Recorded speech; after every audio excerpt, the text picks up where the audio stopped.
Your dog's choking on a ball. Do you know what to do? I'm going to cover the 3 most common pet holiday emergencies. What you can do at home to help your dog or cat. Number 1, trauma resulting in bleeding. First and foremost, you need to be able to control that bleeding. Say Tula has a laceration in her back leg. She's spurting blood, likely from her femoral artery.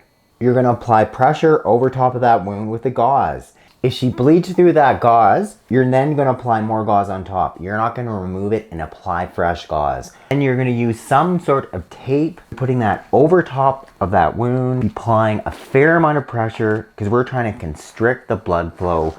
We want to stop that bleeding. If an artery is lacerated, in some cases you need to put pressure above that artery to slow down that flow of bleeding. So in some cases there's a complete laceration of this femoral artery, the inside here. You need to be putting pressure up above on top of that femoral artery. Something like I've got firm pressure across Tula's inner thigh here.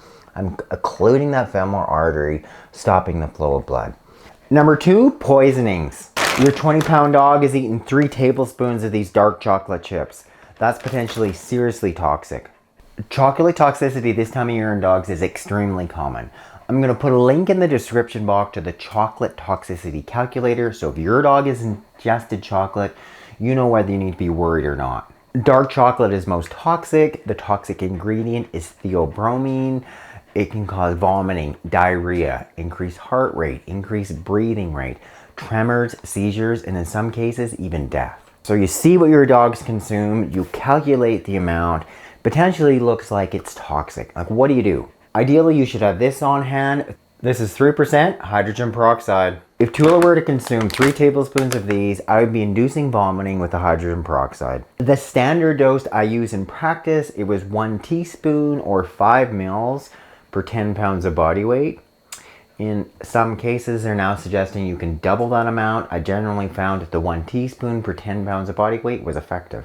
Ideally, you have a syringe on hand, something like a 10 or 50 ml syringe. You can drop that hydrogen peroxide into the syringe. Tilt your dog's head back, put that syringe into the side of their mouth, hold their muzzle shut while they're gonna swallow it. Most dogs vomit within 10 minutes, and if they don't vomit within that period of time, it can be repeated 1 more time. Then number 3, breathing distress. Your dog's choking, saying a ball like this, do you know what to do? Believe it or not, it's more common than you think, and you really don't have time to get your dog into the car, zoom off for the next 15 or 20 minutes to get to your emergency veterinarian.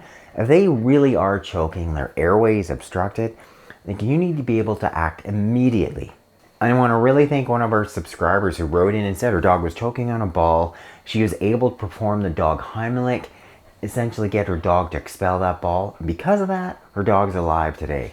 You just threw your dog this golf ball. You ingest it, gasping for air. It's clear that the problem is this golf ball. You got to get this ball removed.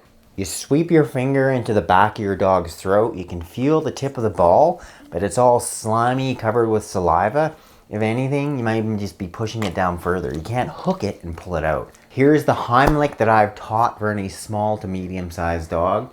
And for a 1 subscriber, this is what saved your own dog. You're gonna wrap your hands around your dog's chest and abdomen. You're gonna turn your dog upside down with their head hanging down.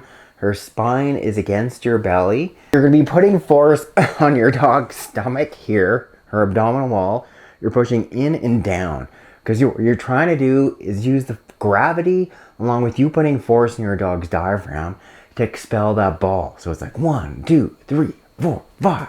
You need to be using a fair amount of force, and you're using gravity along with the force of putting pressure on the stomach, which is putting pressure on the diaphragm to help expel that ball. Last thing I want to add about dogs choking on balls.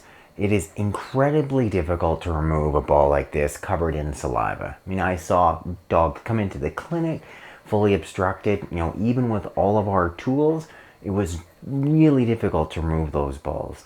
So number 1, prevent it. And number 2, if it ever happens to your dog, at very least, learn how to do that simple maneuver, the dog Heimlich, because it really could save your dog's life. So there they are, the 3 most common holiday pet emergencies, and most importantly, what you can do at home to help your dog or cat. Click up there to subscribe, hit the bell to sign up for notifications, then when you click that link directly in the box below, I can send you a copy of my free book.